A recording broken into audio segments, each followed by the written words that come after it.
Hallo liebe Freunde, schön, dass ihr auch heute wieder hier dabei seid. Ich freue mich, euch in Waldenburg begrüßen zu dürfen.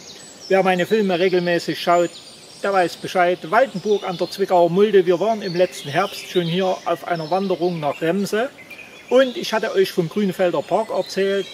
Und heute möchte ich euch, wie versprochen, den Grünefelder Park, das Herzstück des Parks, etwas näher vorstellen. Ihr seht es schon hier im Hintergrund.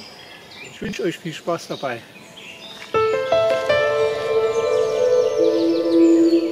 Den ersten Abschnitt des Parks kennt ihr ja bereits aus einem früheren Film, nämlich der Wanderung über Remse. Deshalb starten wir heute beim Grünefelder Schloss, dem heutigen Hotel und Restaurant. Gemütlich bummeln wir den breiten Weg entlang ins eigentliche Innere des Parks.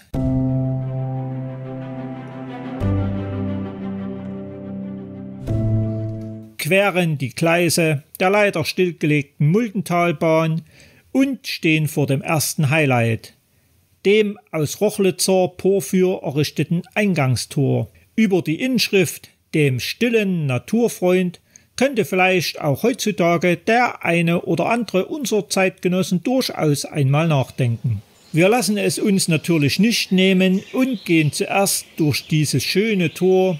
Den Naturpfad ignorieren wir zunächst.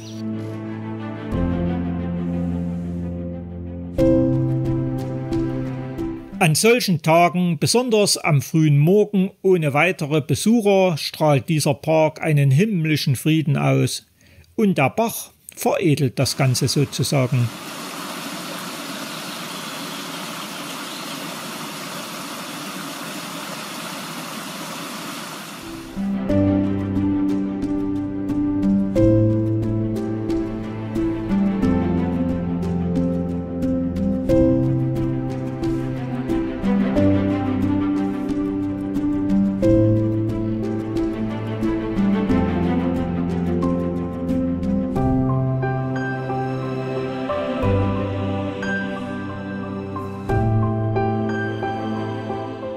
Das sogenannte Badehaus, welches wir als nächstes erreichen, wurde im klassizistischen Stil errichtet und war der Gattin des Auftraggebers Otto Karl Friedrichs, Henriette, gewidmet.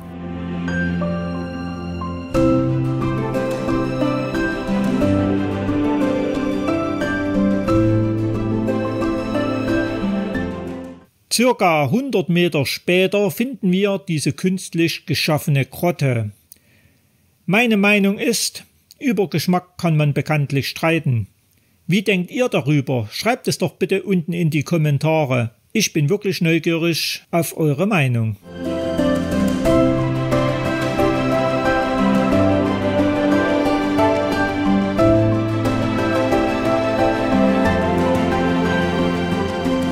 Das merkwürdige Gebäude, welches einem Tempel nachempfunden scheint, ist die sogenannte Hirschtränke, was aber als Gesundheitsbrunnen gedacht ist, und deshalb wurde eine entsprechende Inschrift angebracht, der gesundheitsbringenden Hygiea zum Geschenk geweiht.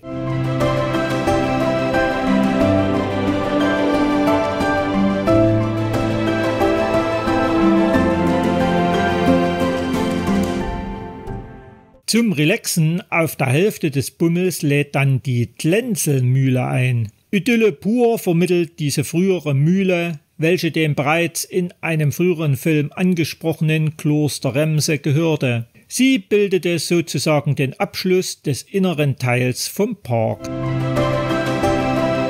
Frisch gestärkt steigen wir den Naturlehrpfad links hinter der Mühle nach oben. Dort finden wir wieder einmal ein prächtiges Mausoleum. Eigentlich war es als Familiengruft geplant, aber wegen anhaltender Feuchtigkeit wurde dieses 1810 erbaute Mausoleum nie für den gedachten Zweck genutzt. Dennoch ließ Henriette Eleonore von Schönburg-Waldenburg für ihren verstorbenen Mann Otto Karl Friedrich extra eine Inschrift anbringen.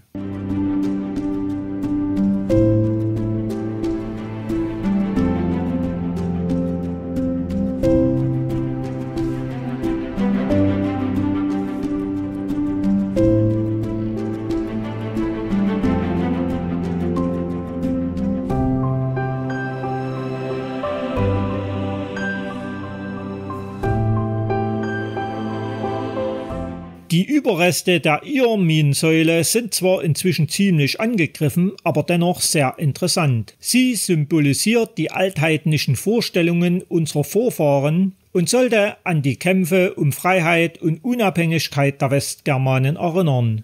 Der Rest, welchen wir hier sehen, war der einst ein 3 Meter hoher Obelisk und stellte die den Himmel tragende Weltsäule, an welche die heidnischen Sachsen und Thüringer dereinst glaubten, dar. Von hier oben kann man die in den 50er Jahren errichtete Freilichtbühne relativ gut erkennen. Früher soll sich an dieser Stelle das sogenannte holländische Landhaus befunden haben.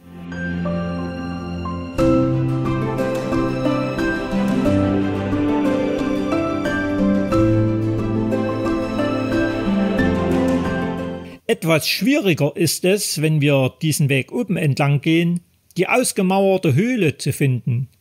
Sie ist der letzte erkennbare Rest des früheren Wildparks, welcher sich auch hier im Park befunden hat, aber 1842 aufgelöst wurde. Hier in dieser Höhle wurde das erlegte Wild aufgehängt und ausgeweidet.